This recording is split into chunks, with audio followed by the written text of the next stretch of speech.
sejak kebangkitannya, ulama bersama pengikut-pengikutnya istiqomah dan setia, jaga akidah dan sunnah Rasulnya.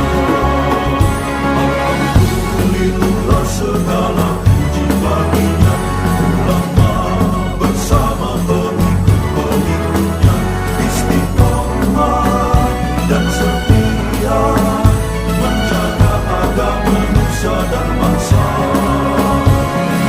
Mari kuatkan niat kita, kita bulatkan tekad kita, terus lanjutkan amal kita, mengembangkan khidmat kita. Bismillahirrahmanirrahim. Qala al-musannif rahimahullah wa nafa'ana bihi wa bi ulumihi wa bi barakatihi fid dharain amin. Wa min dzalika anna Allah amara bi kitabati ad-daini al-muajjali wa shaddada fi dzalika tasdidan.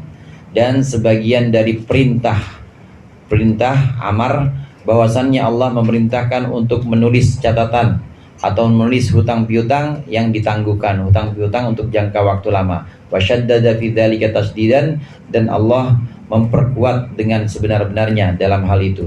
Yu'rafu minal ittila'i ala ayatid daini. Ini bisa dikenal dari mutolaah kita atau telaah kita terhadap ayat hutang yang ada di surat Al-Baqarah itu. Walakinna aktsarul fuqaha, tetapi kebanyakan ahli fikih ra'au anna kitabatad daini la tajibu, berpendapat bahwa menulis hutang, sebagian ahli fikih atau kebanyakan ahli fikih ini menganggap mencatat hutang itu tidak wajib. Wa annaha amrun irsyadun, amru irsyadin, dan itu adalah perintah irsyad, bukan perintah wajib, bukan amru wajibin, tapi perintah yang sifatnya menunjukkan atau mengarahkan. Faman fa'ala dzalika faqad ihtata li nafsihi. Siapa yang melakukan catatan utang, maka dia sungguh sudah hati-hati untuk dirinya. Wa man lam yaf'al fala itsma alaih. Dan kalau tidak melakukan, dia tidak catat utangnya, maka tidak dosa. Karena memang perintah mencatat utang itu menurut kebanyakan ulama fikih tidak wajib. Illa annahu tarakal ihtiyat li nafsihi. Kecuali jika orang tersebut meninggalkan kehati-hatian dalam dirinya, wa akhadhu dzalika min qouli ta'ala fi khitamil ayah. Wa akhadhu, dan para ahli fikih, kebanyakan ahli fikih mengambil itu, pengertian tidak wajib itu dari firman Allah fi khitamil ayati, dalam pungkasan atau akhir ayat. Fa in amina ba'dukum ba'dum falyu'addil ladzi tumina amanatah. Ini dasar ayatnya. Jika merasa aman sebagian kalian atau sebagian lain, maka hendaklah falyu'addil ladzi tumina amanatahu, maka hendaklah menunaikan, orang yang diberikan amanah menunaikan amanatahu, akan amanahnya. Perintah amar seperti pembahasan sebelumnya, banyak contoh-contohnya, diantaranya perintah untuk mandi sebelum Jumat. Walaupun bentuknya itu memang wajib, bentuknya seolah-olah perintah wajib disabdakan oleh Rasulullah, tapi ulama juga tidak menyatakan bahwa mandi Jumat itu sebagai wajib, tapi hanya sunnah, yang sunnahnya sangat dikuatkan. Kemudian ada contoh lagi, contoh amar atau contoh perintah mentalak, contoh perintah menceraikan istri atau menceraikan istri, suami menceraikan istri, itu larangan, larangan tidak boleh di masa haidnya. Ini perbedaan pendapat ulama, nyatakan bahwa perintah ini bukan perintah wajib. Balikannya, larangannya juga bukan larangan yang sifatnya haram. Perbedaan pendapat dari contoh kasus yang sama, dari sabda Rasulullah yang sama, banyak perbedaan pendapat para ulama. Nah, berikut ini juga dicontohkan perintah untuk mencatat utang yang ada di surat Al-Baqarah. Perintah mencatat utang ini, kebanyakan ahli fikih mengatakan bahwa tidak wajib mencatat utang, apalagi utangnya yang udah pasti dibayar, besok saya bayar lagi, ya nggak usah dicatat yang begitu. Adapun utang yang sifatnya ditunda atau utang yang sifatnya jangka waktu lama boleh juga, tapi itu pun tidak wajib. Itu pun hanya perintah amru irsyadin, cuma perintah yang sifatnya arahan. diarahkan saja, diarahkan oleh Al-Quran supaya melakukan pencatatan kalau utangnya memang utang dalam jangka waktu yang lama, supaya hati-hati, supaya tidak dirugikan nanti oleh orang yang ngutang. Maka perintah di sini bukan perintah wajib, bukan perintah yang sifatnya wajib dan harus dilaksanakan. Ini menurut kebanyakan ahli fikih. Walaupun ada di sini yang berbeda, wa khalafahum ahlul zahiri, dan menentang mereka atau berbeda terhadap mereka siapa ahlul zahiri, ulama zahir. Faqalu, maka berkata, inna kitabatad daini wajibatun, sesungguhnya mencatat utang itu wajib, kasairil wajibatil ma'muri biha, seperti segenap kewajiban-kewajiban yang diperintahkan terhadapnya. Faman lam yaktub athima, siapa yang tidak mencatat hutang athima, maka dosa. Fala'allahum yuqayyiduna dzalika, dan barangkali mereka itu mengqayyidkan akan wajib tersebut bima idza lam ya'mur ad-dainu al-mudina dalla ala dzalika titik dalla ala dzalika khitamul ayat. Itu mereka mengambil qayyid itu ketika tidak memerintahkan orang yang menghutangkan, memerintahkan al-mudina akan orang yang berhutang, itu tidak memerintahkan. Jadi yang dimaksud dengan wajib di sini, kalau memang tidak ada perintah dari orang yang menghutangi atau memberikan hutang, tidak ada perintah, maka sifatnya itu wajib. Tapi kalau misalnya ada perintah, kalau ada perintah maka wajib. Kalau tidak ada perintah maka tidak wajib. Saya ngutangin nih, saya ngutangin Bang Syamsuddin, Bang Udin saya utangin. Kalau saya catat, nggak mau saya kalau catat, orang bayarnya bayarnya sampai ganti presiden 5 tahun. Catat, kalau ada perintah begitu wajib jadinya. Tapi kalau nggak ada perintah maka nggak wajib. Ini ditunjukkan dalam ala dzalika khitamul ayah, menunjukkan atas perintah wajib itu apa khitamul ayah, pungkasan atau akhir ayat. Jadi lihat-lihat kondisinya. Ulama zahir ini yang berbeda. Adapun kebanyakan ahli fikih tadi, kebanyakan ahli fikih, ulama fikih mengatakan bahwa mencatat utang itu tidak wajib. Ini kaul yang jumhur atau kebanyakan ulama. Contoh-contoh banyak di sini. Wal bahthu fi mas'alatil amri wan nahyi wa ma tarattaba alaihi minal khilafi fil istinbat tawilud duyuli. Pembahasan tentang amar dan nahi, pembahasan tentang perintah dan larangan, dan juga yang dihasilkan darinya berupa khilaf atau perbedaan pendapat dalam mengambil hukum, itu tawilud duyuli, panjang ekornya. Maksudnya panjang ekornya itu banyak pembahasannya. La yumkinu istiqsa'uhu, tidak mungkin kami jabarkan semua, menjabarkannya tidak mungkin. Wa fima dzakarnahu kifayatun, dan dalam apa yang sudah kami sebutkan kifayatun, terdapat kecukupan lima arifatihi, dengan untuk mengenalnya, bisifatihi, dengan sifatnya, maidanan linnazai wa sababan min asbabil khilaf, sebagai satu bidang untuk pertentangan atau perselisihan pendapat, dan juga sebab dari sebab-sebab perbedaan pendapat. Wa annahu yadhharul farqu baina man yanduru ila ruhi tashri', dan dari contoh itu sesungguhnya madzakarnahu, sesungguhnya sesuatu yang kami sebutkan itu yudhirul farqo, menampakkan perbedaan antara orang yang duru, yang melihat ila ruhit tasyri', kepada spirit atau ruh syariat, wa man yanduru ila harfiyatin nusus, dan orang yang melihat kepada huruf atau tekstualnya nas-nas. Banyak contoh-contoh tentang perintah. Perintah itu menunjukkan wajib, perintah itu menunjukkan tidak wajib. Banyak juga contoh-contoh tentang larangan. Larangan yang ini menunjukkan haram, larangan yang ini hanya menunjukkan makruh, banyak. Dan kalau kami jabarkan di sini, kata musannif, ini tidak cukup waktunya. Ya cukup, apalagi kepada ngantuk. Tidak cukup, kata musannif. Jadi cukuplah di sini ada pembahasan-pembahasan sebagian saja yang kami utarakan juga sebabnya kenapa bisa terjadi perbedaan pendapat. Nah, dari sini juga bisa kita ketahui hadirin, ada ulama yang melihat ruhut tasyri' atau spirit, semangat syariatnya. Ada juga yang sifatnya tekstual, yaitu melihat teksnya, melihat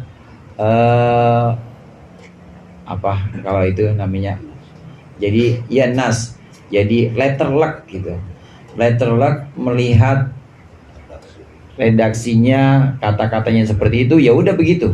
Nah, jadi dia hanya melihat tekstualnya. Tapi ada ulama-ulama yang melihat bukan hanya teksnya, tapi melihat ruhnya, melihat ruh atau semangatnya. Contoh seperti ini misalnya, seperti kewajiban sholat jamaah. Sholat jamaah itu, hadirin, itu ulama ada yang mulai sunnah muakkadah sampai ada yang menyebutkan fardu ain. Fardu ain. Ada yang menyebutkan sampai fardu ain itu sholat jamaah. Ada yang tengah-tengah fardu kifayah. Nah, ini caranya. Kenapa ini jalannya? Kenapa bisa terjadi perbedaan pendapat seperti ini? Karena ada ulama yang sifatnya tekstual, melihat teksnya, bahwa Nabi pernah, ini hadis sahih, bahwa Nabi pernah bilang, hampir-hampir aku kepada sahabatnya, hampir-hampir aku menyuruh orang, wahai sahabatku, untuk mencari kayu bakar dan datang kepada orang-orang yang gak mau sholat jamaah itu, biar aku bakar rumahnya, kata Nabi. Nabi bilang hampir-hampir. Hampir-hampir itu kan artinya udah pengen. Nah, dari teks ini maka ada yang mengatakan bahwa sholat jamaah itu fardu. Tapi dilihat dari pendapat-pendapat lain yang kita kenal, sunnah. Sholat jamaah itu sifatnya sunnah muakkadah. Jadi kita sholat sendiri ya sah, nggak apa-apa. Karena memang sholat jamaah sunnah muakkadah. Ini pendapat ulama-ulama yang lain. Kenapa ulama yang lain tidak melihat teksnya seperti itu? Ya, walaupun teksnya menunjukkan bahwa Nabi hampir membakar rumah orang-orang yang nggak mau sholat jamaah, tapi kan hampir, dan itu nggak terjadi. Satu. Kemudian yang kedua, ulama yang mengatakan jamaah itu sunnah muakkadah, sholat jamaah adalah sunnah muakkadah, ini melihat ruhnya, semangat. Jadi semangat sebenarnya itu semangat yang ingin ditegakkan Islam, itu adalah semangat berjamaah atau bersama-sama. Bagus nggak tuh bersama-sama, saudara? Bagus nggak bersama-sama? Bagus, bersama-sama itu bagus. Maslahat apa mafsadah? Itu kebaikan apa kerusakan? Kebaikan.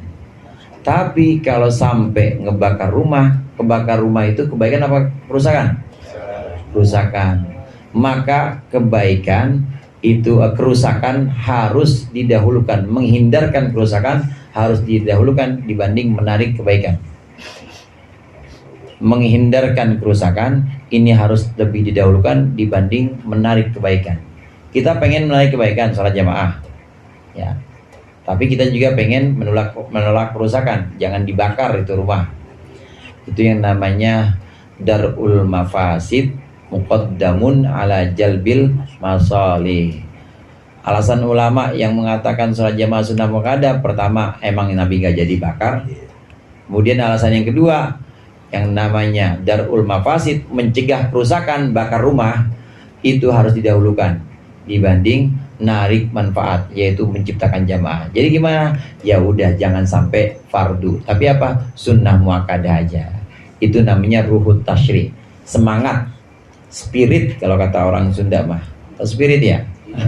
Spirit, ruhnya ajaran agama, ruhnya tasyri itu dihayati oleh para ulama sehingga bisa muncul pendapat yang berbeda dari orang-orang yang hanya tekstual memahami ayat. Menutup aurat misalnya, hadirin. Menutup aurat, kalau orang-orang yang tekstual yang sifatnya itu harfiatin nusus, menutup aurat itu tidak boleh isbal. Tahu isbal ya? Isbal itu pakai celana atau pakai sarung, apa aja dah pokoknya baju sampai nyengser. Sampai nyengser itu namanya isbal. Nah, khuyala'a itu qayyid lain dalam hadis yang kita maksud. Khuyala itu artinya sombong.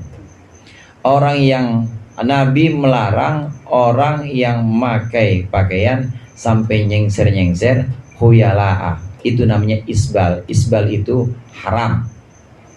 Nyengser-nyengser karena sombong itu haram.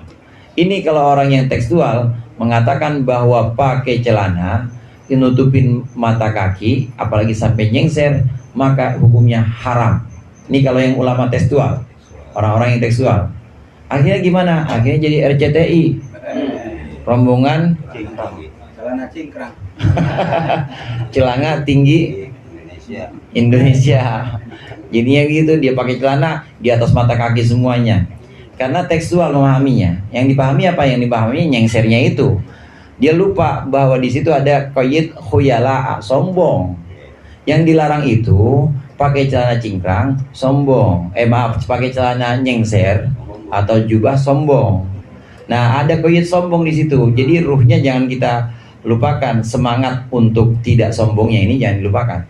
Nah, orang yang pakai celananya sampai nyengser atau jubah gamis sampai nyengser dengan dasar sombong, gua doang nih yang punya pakaian, gua mah pakaian habis pakai gua buang, sombong nih begini, ini dilarang, haram. Jadi qayyidnya di situ ada sombong.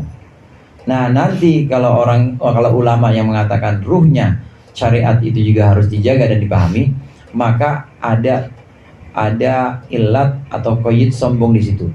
Nanti bukan hanya orang yang pakainya nyengser sombong yang haram, tapi orang yang pakai celana cingkrang sombong haram juga. Gitu. Haram juga, kena RCTI sombong, ngerasa paling ini. Bukan RCTI stasiun ya, bukan ya. Rombongan celana tinggi Indonesia itu ngerasa paling suci dan ngerasa paling pinter, sombong juga, haram juga celana cingkrang. Sama juga kita, saudara. Pakai sarung ngerasa paling benar, sombong juga, haram juga. Begitu maksudnya ruh agama. Jadi semua ada qayyidnya atau ada ilatnya, kita pakai apa aja, tapi kalau dasarnya kesombongan, maka itu semua terlarang, tidak boleh. Jadi gimana? Ya pakai sarung cuma tawadhu, pakai celana ya cuma tawadhu, pakai sarung, pakai celana, tawadhu juga cakep lagi. Ya pokoknya dasarkan dengan tawadhu, jangan merasa benar sendiri. Qayyidnya atau ilatnya di situ, ruh agamanya yang perlu diambil di situ adalah kesombongan. Itu ruh agamanya, kesombongan. Jadi tidak tekstual, jangan terus kita artikan tekstual sehingga ya kita nggak boleh pakai sarung atau kita nggak boleh pakai celana yang melebihi mata kaki, tidak seperti itu. Ini perbedaan pendapat yang disebabkan bedanya dasar. Ada yang dasarnya teks, cuma teks, memahami teks. Ada yang dasarnya ruhnya agama. Orang-orang yang memahami, ulama-ulama yang memahami Al-Quran atau nas-nas lainnya, hadis ini secara tekstual, biasanya saklek dan biasanya keras-keras pendapatnya. Ya, biasanya keras-keras pendapatnya. Nanti di akidah atau di ilmu tauhidnya jadi mujassimah. Allah punya jasmani, mujassimah itu. Dia mengartikan yadullahi fauqa aidihim. Di Al-Quran ada tangan Allah di atas tangan mereka. Itu artinya kalau di Al-Quran sebutan ada tangan Allah, berarti Allah punya tangan. Kalau Allah punya tangan, ada cincin Allah juga dong. Kalau Allah ada cincinnya, jam berapa? Ditanya jam berapa Tuhan. Jadi mereka mengartikan secara tekstual bahwa Allah punya tangan, berarti Allah punya jisim, dan Allah duduk di arsy, ya duduk kayak duduknya Bang Madrais. Jadi begitu tuh. Jadinya begitu. Jadi gimana? Ya salah semua jadinya. Kenapa? Karena mengartikan nas secara tekstual, secara harfiatun nusus. Maka tidak bisa kita artikan nas itu secara tekstual, tapi harus dibarengi juga dengan ruh atau dengan semangat dari syariat itu. Semangat syariat, hadirin, semangat atau ruh tasyri' itu nanti bisa dikembalikan kepada kaidah yang tadi. Dar'ul mafasid muqaddamun ala jalbil masalih, atau dengan dua, yaitu dar'ul mafasid wa jalbul masalih. Pokoknya semua hukum-hukum syariat itu semangatnya, spirit atau ruhnya adalah menolak kerusakan dan mengambil atau menarik kebaikan, menolak kerusakan dan menarik kemaslahatan. Agama itu disusun hukum-hukumnya itu semua adalah untuk menciptakan kemaslahatan dan untuk menghindarkan kerusakan. Kalau terjadi pilihan mana yang kita dahuluin, menghindarkan kerusakan atau menciptakan kemaslahatan, maka duluin yang mana? Duluin yang menghindarkan kerusakan. Pokoknya dua itu dah. Pokoknya agama itu hukumnya pasti menghindarkan kerusakan dan menciptakan kemaslahatan. Nah kalau ada pilihan Mana yang kita tujuin? Menghindarkan kerusakan dulu atau menciptakan maslahat? Iya, menghindarkan kerusakan dulu. Darul mafasid muqaddamun ala jalbil masalih. Tadwinu usulil fikhi, penyusunan usul fikih, insyaallah akan kita lanjutkan pertemuan yang akan datang. Lebih kurangnya saya mohon maaf. Wallahul muwaffiq ila aqwamit thoriq. Assalamualaikum warahmatullahi wabarakatuh.